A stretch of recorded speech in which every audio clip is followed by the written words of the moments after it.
Hello, everyone. So this is a very serious case, and I wanted to talk about this eventually anyway, about the diplomatic immunity that you can get as a diplomat here from if you're in Ireland, take for example, representing a certain country, take for example Somaliland in this case.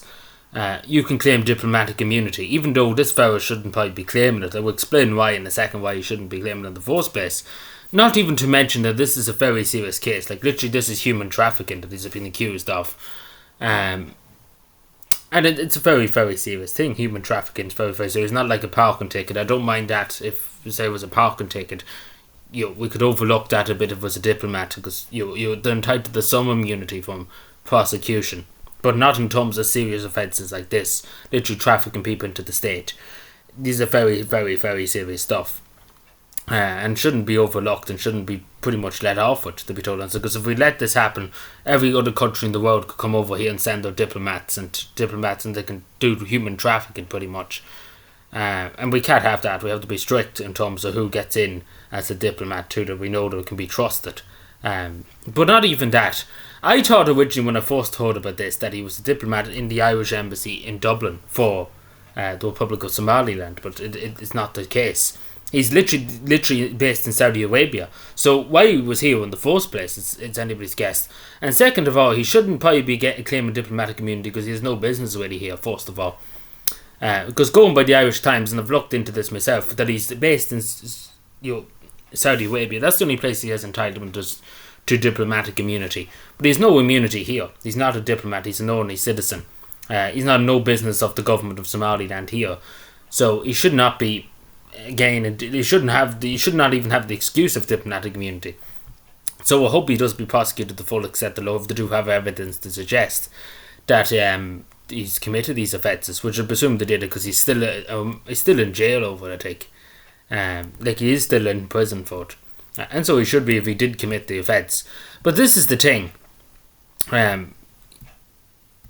was travelling on the diplomatic passport and stuff, but still at the same time, he had no business here because he's not attached to the Irish embassy here, like the Somali embassy in Dublin.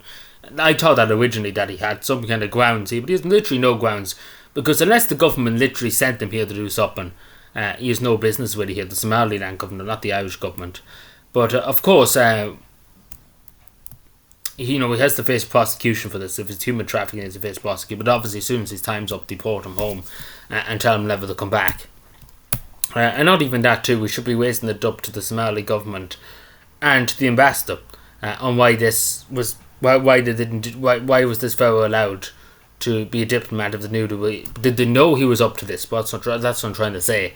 Or what was he trying to do? Or did they have any connection? Because as we know, the UN, there was a high judge in the UN literally had slaves, like let's call it what it is, slaves, and she was the high judge in the United Nations. So it's unbelievable, and particularly Ireland has a very bad record of human trafficking. So this is probably a way they're doing it. The human trafficking's bad as diplomats, but still, I don't believe. I think we should look at diplomatic immunity because pretty much too the ideal of it is too. Say for example, he'd be sent back to his own country to deal with. It's the same if an Irish diplomat caused trouble in, say for example, Sweden or something like that, hit somebody or something like that. They'd be sent home to be dealt with by An Garda Síochána O'Connor. In theory, that works, but in reality, it doesn't because pretty much nothing's ever done to rectify the wrong. I suppose if that makes any sense, nothing ever comes of it.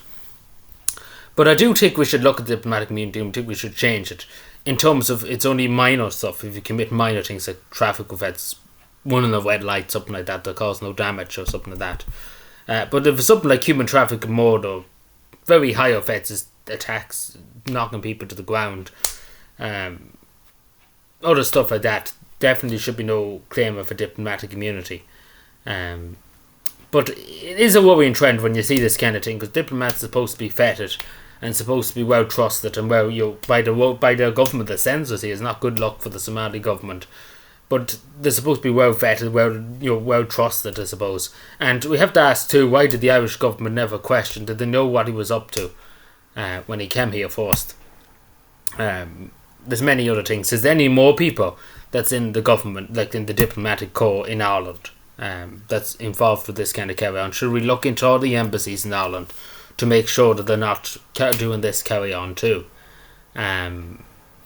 Because again, as I say, diplomatic immunity, I wanted to talk about this for a long time, because in theory it's supposed to kind of protect diplomats from the work and stuff like that. In theory, but in reality, it doesn't work, because it pretty much gives them a lot of free ticket to do anything. So I hope the High Court doesn't listen to this bullshit of diplomatic immunity, because there's no immunity to these crimes. To be totally honest with this, you can't just say yourself immune. You can break the law and get off scot-free. You can't do that. Nobody has the entitlement to do that. Especially the seriousness. I wouldn't mind if it was a parking ticket or something like that. Fair enough, we're not going to knock the country down over it. But this is a serious offence. But anyway, let me know what you think. Subscribe for more, and bye.